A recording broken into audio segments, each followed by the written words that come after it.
اعوذ باللہ من الشیطان الرجیم بسم اللہ الرحمن الرحیم یسبح للہ ما فی السماوات وما فی الارض الملک القدوس العزیز الحکیم هو الذی بعث فی الامیین رسولا منہم یتلو علیہم آیاتہ ویزکیہم ویعلمہم الکتاب والحکمہ۔ اب دیکھیے آپ، جیسے وہ آیت 3 دفعہ آ چکی تھی، یہ چوتھی مرتبہ آ رہی ہے۔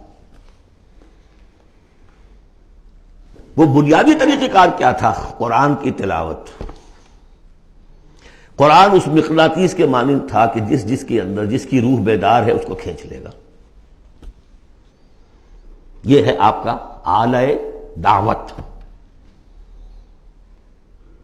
اب آپ کے پاس وہ آ گئے جو سلیم الفطرت، کسی درجے میں سلام، جن کی زیادہ سلیم الفطرت اور زیادہ جو ہے وہ فوراً آ گئے۔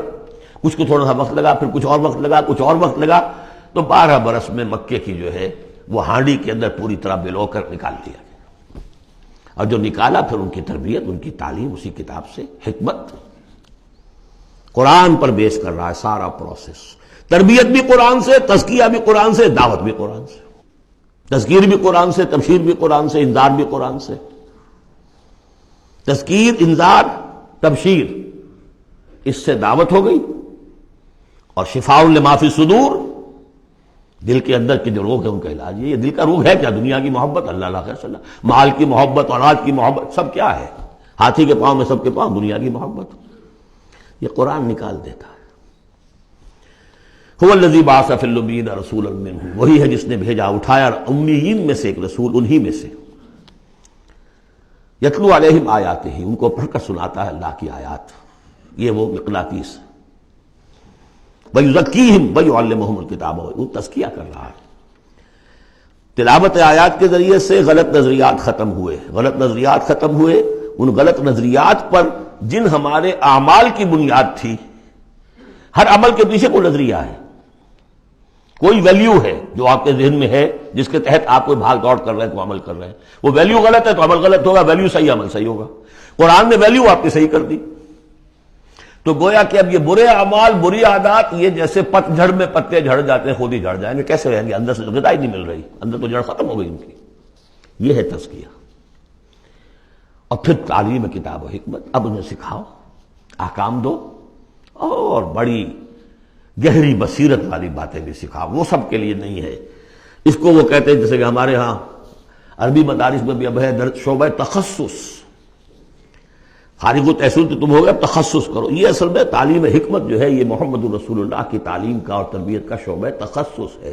یہ سب کے بس کا روگ نہیں۔ وَمَن يُؤْتَ الْحِكْمَةَ فَقَدْ أُوتِيَ خَيْرًا كَثِيرًا يُؤْتِي الْحِكْمَةَ مَن يَشَاءُ وَمَن يُؤْتَ الْحِكْمَةَ فَقَدْ أُوتِيَ خَيْرًا كَثِيرًا۔ یہ اللہ تعالیٰ کسی کسی کو صلاحیت دیتا ہے۔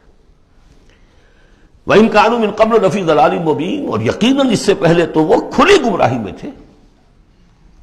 وَآخَرِينَ مِنْهُمْ، اور محمد کو بھیجا ہے اللہ نے صرف امیین کے لیے نہیں، اوروں کے لیے بھی جو ہے تو انہی میں سے پوٹینشلی، لما يلحقوا بهم، ابھی ان میں شامل نہیں ہوئے۔ حضور سے ان کے بارے میں پوچھا گیا، حضور نے مجلس میں بیٹھے ہوئے تھے، سلمان فارسی، ان کے کندھے پر ہاتھ رکھا، فرمایا حکمت اگر سریا پر بھی ہوگی تو اس کی قوم کا کوئی شخص اسے لے آئے گا۔ اور کم سے کم یہ کہ تمام جو حنفی مسلمان علماء وہ سمجھتے ہیں کہ اس حضور کی حدیث کا مصداق امام ابو حنیفہ ہے رحمۃ اللہ علیہ۔ بہرحال اس میں کوئی شک نہیں کہ ایرانی قوم جو ہے بحیثیت مجموعی بہت ذہین، فطین، فلاسفر ایک سے ایک بڑھ کر، متکلم سارے کے سارے ایرانی ہیں۔ یہ ساری چیزیں ان کے ہاں فلسفہ، منطق، دو چیزیں کی گھٹی میں۔ 3 مراکز رہے ہیں دنیا میں فلسفہ اور منطق کے، ہندوستان، ایران، یونان، 3 ہے۔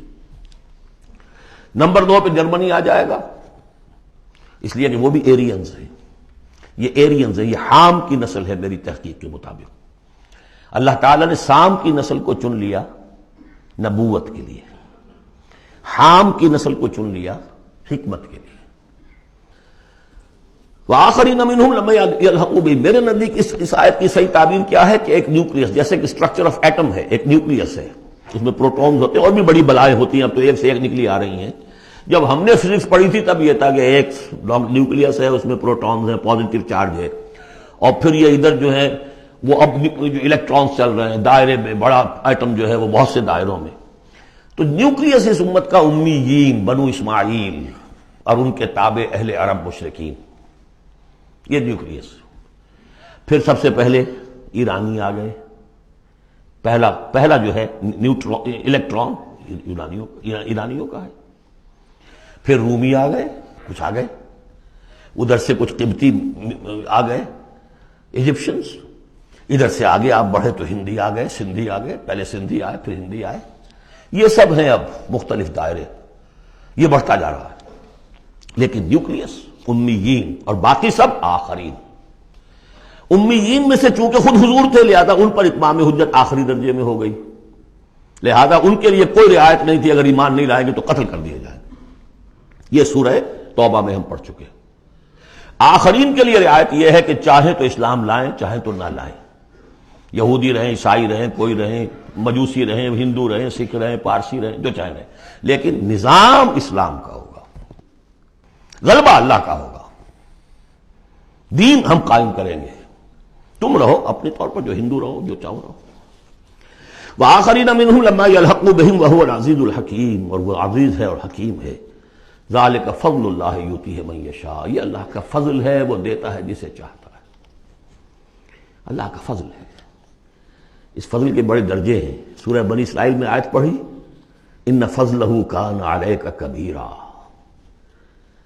حضور سے خطاب ہے، سب سے بڑا فضل، سب سے بڑا فضل، سب سے بڑا فضل اس پوری کائنات میں محمد رسول اللہ پر ہوا۔ اگرچہ ان کا فضل کس طور سے ہوا ہے وہ آپ دیکھ لیجئے، ماریں پڑی ہیں، پتھراؤ ہوا ہے، خون کے دھارے چھوٹے ہیں۔ اللہ کا فضل جو ہے دنیا میں وہ ناز و نام نہیں ہے، عیش نہیں ہے، آرام نہیں ہے۔ جس میں سب سے بڑا فضل تھا اسے یتیم پیدا کیا، پوستھیومس پیدا بھی ہوا باپ کے فوت ہونے کے بعد، بالکل مفلس قلاش۔ وہ تو دائی حلیمہ کو کوئی اور بچہ ملا نہیں تھا تو قرۂ فال بنا میں من دیوانہ زدن ہو گیا معاملہ، ورنہ لوگ جاتے تھے، اچھے کھاتے پیتے گھرانوں کے بچے لیتے تھے، یتیم کو کون لے جائے گا؟ لیکن وہ یتیم پھر کیا بنا؟ در یتیم۔ ووجدک ضالا فہدی ووجدک عائلا فاغنی الم یجدک یتیما فآوی۔ پھر جو کچھ ہوا ہے سخت، آپ کا جو نوجوانی کا دور ہے، سخت مشقت مزدوری۔ آپ کہتے ہیں میں قریش کی بھیڑیں بکریاں چند ٹکوں کی مزدوری پر چلایا کرتا تھا، قرارید، درہم و دینار نہیں، قرارید، ٹکے پیسے۔ بہرحال یہ دنیا کا معاملہ اور ہے۔ فرمایا وآخرین منہم لما یلحقوا بہم وہو العزیز الحکیم، ذالک فضل اللہ، یہ میں بیان کر رہا تھا، فضل کبیر بلکہ فضل اکبر تو ہوا حضور پر۔ پھر جو بھی محمد کے دامن سے وابستہ ہو گیا، بہت بڑا فضل ہے۔ چاہے اللہ نے ہمیں پیدائشی طور پر یہ فضل دے دیا ہے، ہم اس فضیلت کا قدر نہ کریں اور وہ پھر راندہ درگاہ حق ہو جائے، وہ دوسری بات ہے، اللہ نے تو دیا۔ بل اللہ یمن علیکم ان ہداکم للایمان، تمہیں اس راستے پر ڈال دیا ہے اللہ کے بندو، تمہیں پیدا کیا وہاں جہاں تم نے پیدا ہوتے کال میں اذان سنی ہے اور دوسرے کال میں اقامت سنی ہے، اس سے بڑا فضل کیا ہوگا؟ لیکن تم نے اس کی ناقدری کی تو یہ دوسرا بات ہے۔